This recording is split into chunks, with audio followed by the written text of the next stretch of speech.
Please, I can't sleep.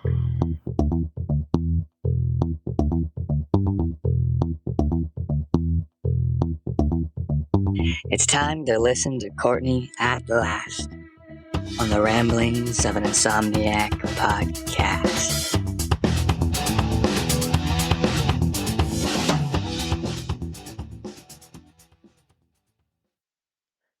Good afternoon, my fellow insomniacs.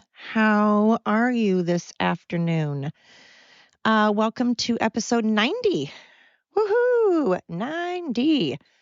Welcome to episode 90 of the Ramblings of an Insomniac. I am Courtney. How has your day been going so far? Or again, maybe it's the beginning of your day, depending on where you are. So I am outside. It is pretty fantastic weather today. I love it when we're kind of transitioning into fall, but we still get that really warm weather, like in the 70s, like the mid 70s, and there's a little bit of a breeze. That's like perfect. That's perfection.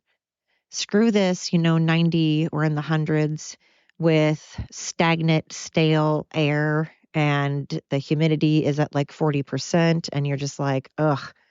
Now I know when I say 40%, I'm sure there are people in the South and from all over the world that are like, 40% humidity, you big old baby, suck it up and quit your bitching. And you're right. I probably should. You are probably correct. I'm sure that I should shut up. But because I'm not used to it, it's hard. I mean, I'm from the coast. I'm used to a breeze. I'm used to wind, actually, not a breeze, wind. And I'm not used to 90 and 100 degree. Hell, it was rare to get 80. It was usually about 75 in the summer to maybe 80 if we're lucky with a breeze. But hey, I'm not going to complain because, like I said, living even in the heat is better than the alternative, right? Meaning being dead.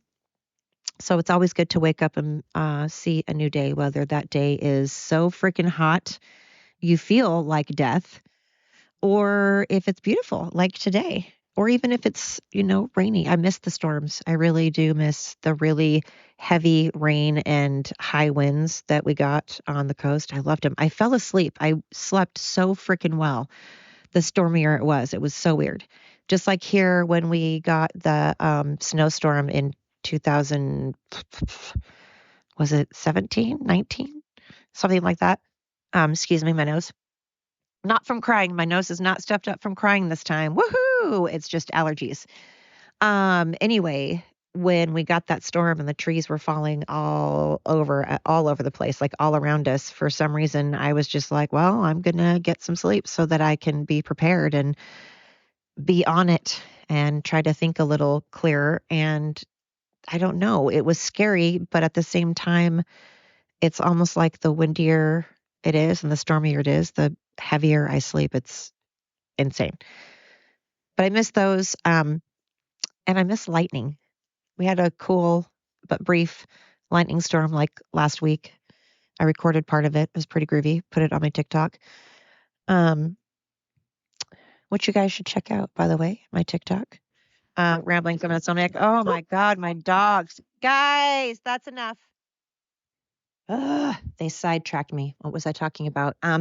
Anyway, I was saying I sleep better in the storm during storms, and that it's nice sometimes to have a good storm, and I miss them. And we had lightning the other day. Nora, enough. We had lightning the other day. It was brief, but pretty darn cool, and you can check it out on my TikTok. All right. Enough of that. So, enough appreciation. Like I'm saying anything bad. I'm appreciating life and I'm appreciating things. So I guess there could never be too much of that, right? But on to official business. What has been keeping me up? Oh, that's what my dogs are barking at. My neighbors are building a pretty groovy deck, new railings and stuff, and they're hammering, and it's making my dogs go bat bananas crazy. Oh my God, here we go again. All right, what's keeping me up? Pessimism versus being realistic versus being practical. So pessimism versus being realistic versus being practical. I am told sometimes I'm really pessimistic, and I'm like, but I don't feel I am. I feel that I'm just a realist, or I am practical. I pack for weather if I go somewhere, even if it says it's going to be really hot, I pack just in case it rains. It's not because I'm looking at things gloomy, it's because I'm trying to be prepared. But even just things like people are like, oh, I bet you that person will turn out alive. And I'm like, I don't think so. I don't think so. I think, unfortunately, they're going to turn up missing, and then unfortunately they're going to find their body. Oh my gosh, you're such a, I'm like, no, I'm just a realistic person. I'm not trying to be a buzzkill, not trying to be a big fat negative bummer. I just feel that, and plus, this probably sounds awful, but a lot of times if I look at things like, no, it probably won't work out, then I'm pleasantly surprised if it actually does work out. Then I'm like, well, would you look at that? Hot dog. It is my day. And then I'm even happier, and then I'm even more grateful.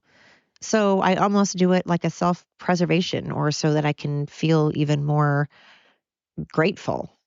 But maybe that's just what a pessimistic person does. I don't know. So I wanted people to weigh in. Are you a pessimist? Are you an optimist? Glass half full, glass half empty.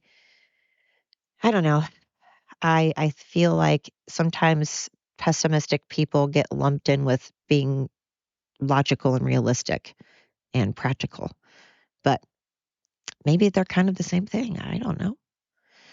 But it takes both. It takes the optimist and it takes the pessimist to work, right? It takes a balance of both. It takes the extraordinarily happy people and balanced with the cranky people, and then people in between. We need it all.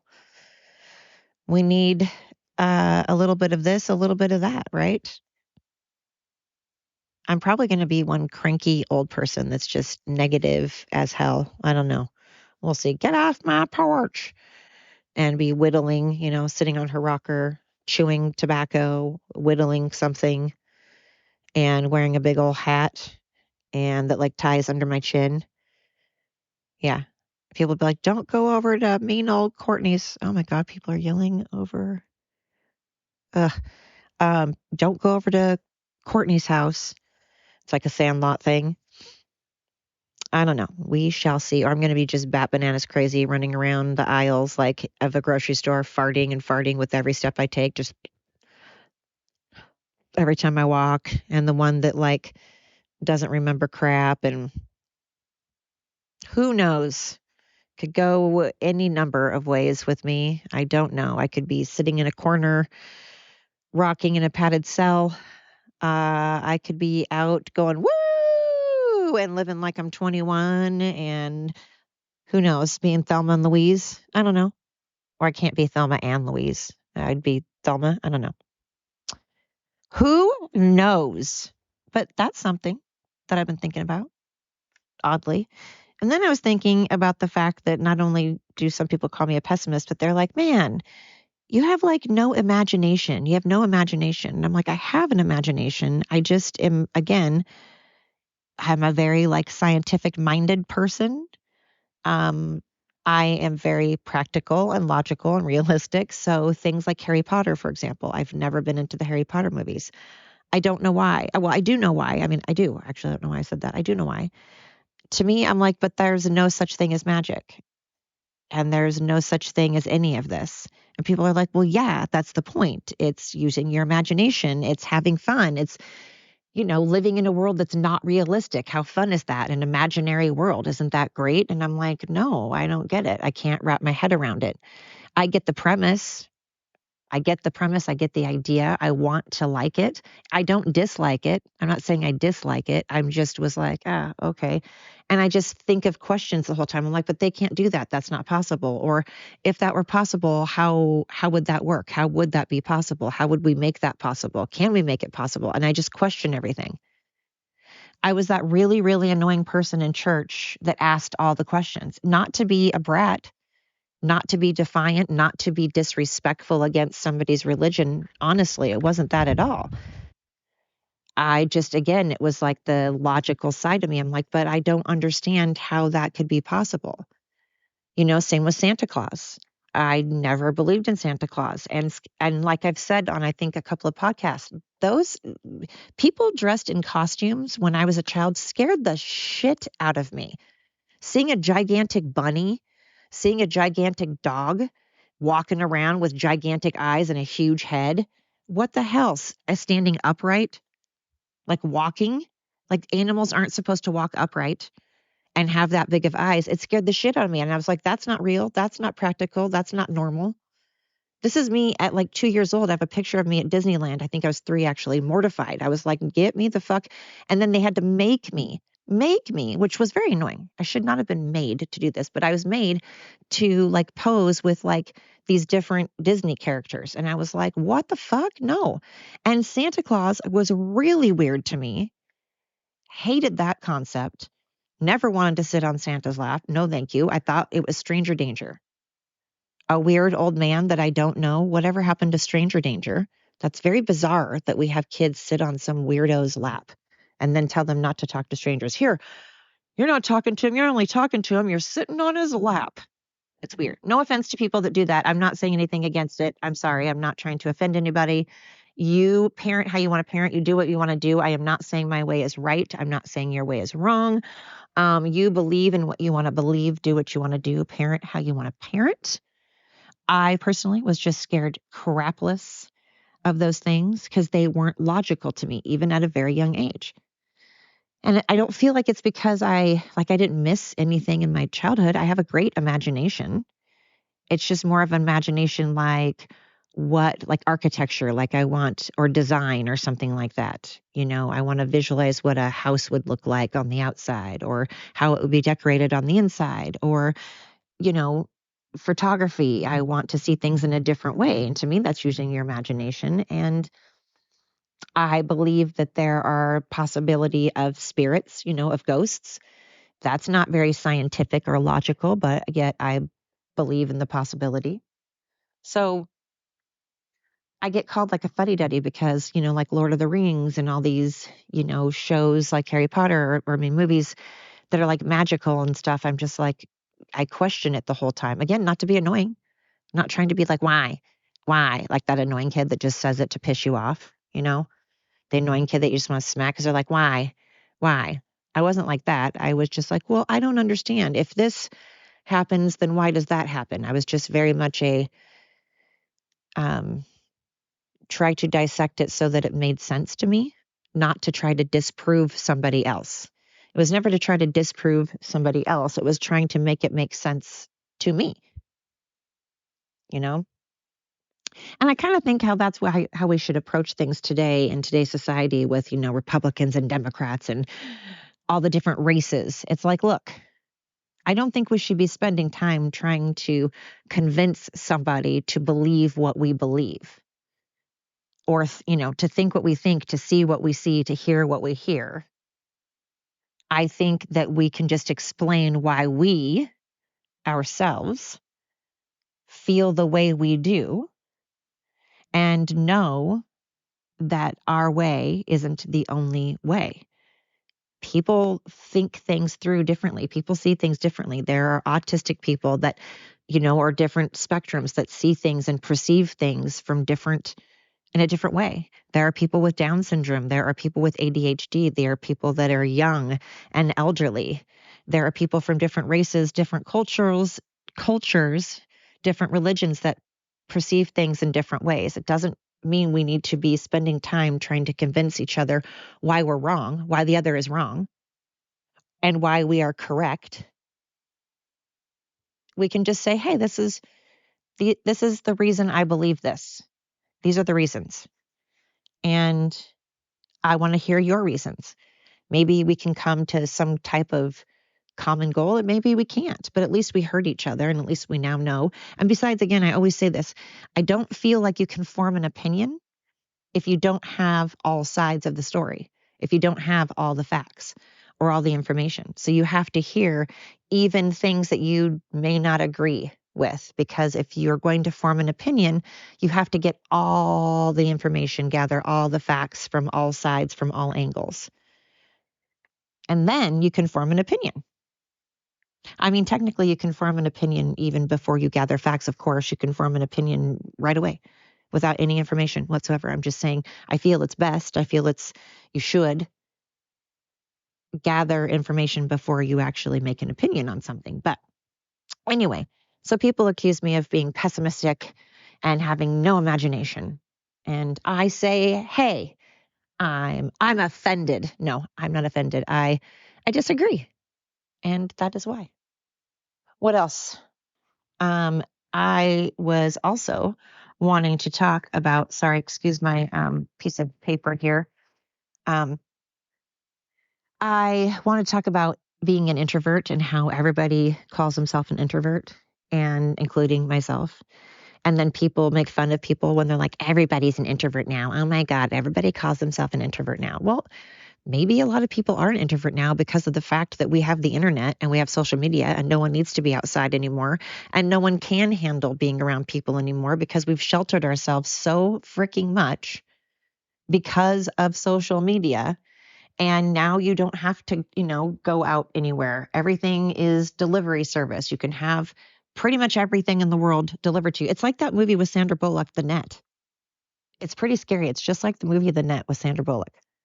It's like people aren't even going to know if someone dies. And if someone does die or disappear, they're going to be like, well, I don't know. She never, ever, ever went outside.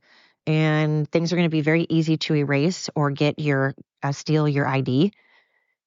Very easy for someone else to take your ID and become you and erase you. That's freaking scary. That scares the crap out of me. I think of those things. I think of those things a lot to where they keep me up at night. And so I think of the sorry, my dogs are whining again, but of people that call themselves an introvert. And I consider myself an introvert, and a very big one. I don't know if it's because I'm an only child. I don't know if it's because I came from not the best background, not the best upbringing or childhood at all. I don't know. I don't know if it could be from many, many things, numerous things. I don't think it's just one thing that makes someone become an introvert. But I think, like I said, now more and more people are introverts because of the fact that we don't have to look people in the eyes anymore. We don't have to go to the library anymore. We have cell phones to allow us to call delivery services, and we can do our taxes online, and we can do everything online, and we can bully people online and not feel bad. So, but I've always been this way long before internet. And I've talked about this a lot.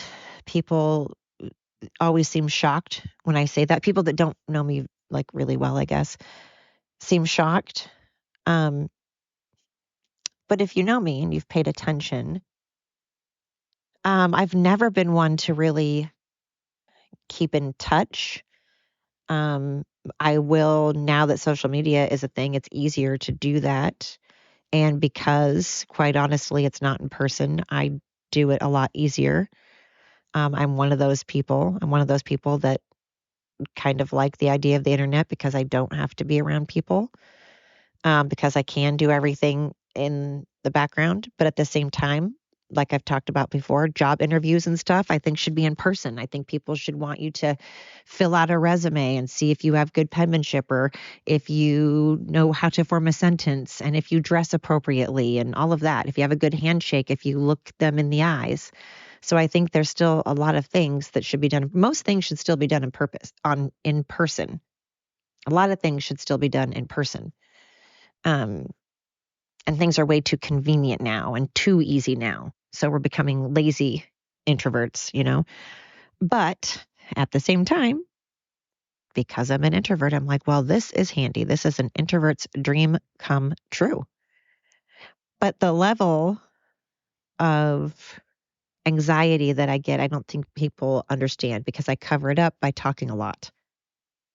I've always covered it up by talking a lot, and by going out of my way to really asking people questions about their lives and listening to them, because I didn't like the silence. I wasn't comfortable with silence. I didn't want people to get the slightest inkling, the slightest clue that maybe I was uncomfortable, because I didn't want them to feel it was because of them. It wasn't because of them in particular. It was just me being out in public, me working. People are always like, "Oh, you don't seem shy at all." But I'm not necessarily shy. I mean, when I'm around people I'm comfortable with, I'm certainly not shy at all. Um, Around people that I trust and I'm comfortable with, I'm not shy. And then other times I'm not necessarily shy, but again, the shyness is more, I mean, me not being shy is more because I'm just uncomfortable. And so I talk a lot and try to kind of force myself out there. But it gives me panic attacks when, I saw a comedian, and I feel really bad because I can't remember his name now and I'm such an asshole, but that kind of talks about this being an introvert and how if you, God forbid, if you see somebody and, like you're riding on a shuttle to like the airport or something and you're talking about like, oh, well, what plane where are you going? And they're like, oh, New York. And the person's like, oh, me too. And then they want to like sit next to you or whatever. Or when people invite you over, they always say this. There's a ton of people that talk about this and have quotes about this. It's like an introvert wants to be invited to the party and wants to be invited to go places, but they don't actually want to go. They just want to know that people care, but then they don't want to go, which makes us assholes, really, because it's like, I want you to invite me, but I'm not going to show up when you invite me. And it's not because we think we're too cool. It's not because we think that anything. It's just more like we just genuinely don't like to be around a lot of people. And then we are being jerks, though, because we should support our friends and family, and we should go to functions whether we want to or not. We should be uncomfortable once in a while. Being uncomfortable can be an amazing thing. Trying something for the first time could be an amazing thing. I mean, as long as it's not something that can kill you, of course. But I guess bungee jumping is something that can potentially kill you. Skydiving can potentially kill you. A lot of things can potentially kill you that can be fun and exhilarating and you should do. But you know what I mean? Like maybe don't try drugs or whatever. But um, being uncomfortable can be good for you. And there's a reason that we have that feeling. There's a reason that we feel uncomfortable sometimes. We need it. It's important. It's an important feeling. But I don't think people understand the level of what it takes for someone that's extraordinarily introverted to finally it just looms over them when they know that they're supposed to be going to like a birthday function. Holy cow, you're going to hear wind. It's like really started to kick up as I was talking about how nice it was. And there's acorns falling all over. Duck and cover. But when you know that you have something you're supposed to go to, um, it's looming over you. The date and everything is looming over you the whole like couple of days beforehand. If you know, the further you know ahead of time, the more your anxiety is. Like I don't want to know ahead of time. I just want spare the moment. Just spur the moment so that I'm not thinking about it all the time. I'm not obsessing on it. It's not constantly in the back of my head. It's not weighing on me. So that's what I do. I stress about it the whole time. It makes me sweat. It makes me panic. It makes me feel just not good. And again, it's not because I don't like the person that I'm seeing, whose house I'm going to or whose function I'm attending. It has nothing to do with that. I love my friends. I love my family very much, and I want to support them so much. But even my very, very, very, very close friends, I have an incredibly hard time being around sometimes. And again, it's not them. It's just I have a lot of issues. I am riddled with issues, let me tell you. I need some tissues for my issues. No, I don't. I try not to cry about them. I really don't. I try to have the whole, just makes me stronger motto. But I do cry about it once in a while because again, sometimes you gotta be sad. Sometimes you have to allow yourself to have all the emotions, So that's been on my mind, the whole introverted thing and how I don't think that people understand people that are extroverted and just love going to social functions. And like my oldest son loves being social, likes going places, like going, going. He likes the big city. He likes all the noise. He likes all the chaos, and that's amazing. That is awesome. There is nothing against people that love that all of that city life. I mean, sometimes I like the city life. I like that they're open for all hours because I'm an insomniac. So I like to know that there's maybe a restaurant open at 3 o'clock in the morning. That's awesome. I love art galleries and stuff. And usually stereotypically, there's more art galleries in a nightlife, because the very few times I want to drink, maybe I want to go dancing. I love dancing. So I get the whole city people. I get the country people. I get the in between. I like living like near a large city so that I can, like within an hour and a half, so I can get to a larger city if I want those things, but still get my country on. So yeah, I was thinking of, holy cow, you guys, it looks like I'm waiting for a twister or something, waiting for a freaking tornado. Like the sky looks kind of creepy. All right. Well, if I go down on the podcast, you'll know what happened. But so those are the things that are keeping me up. Those are the things on my mind. What do you think? Is there a difference between a pessimistic person and a realistic person? And being an introvert, what types of things make someone an introvert? And yeah, that sums it up. So thanks for listening. Have I mentioned how much you guys rock my socks? You rock my socks. And I absolutely am so grateful to anyone who has ever tuned in, and especially those who have listened to more than one of my episodes. Cheers to you. Shout out to you and you and you and you and you. And I hope you have a fabulous rest of your day.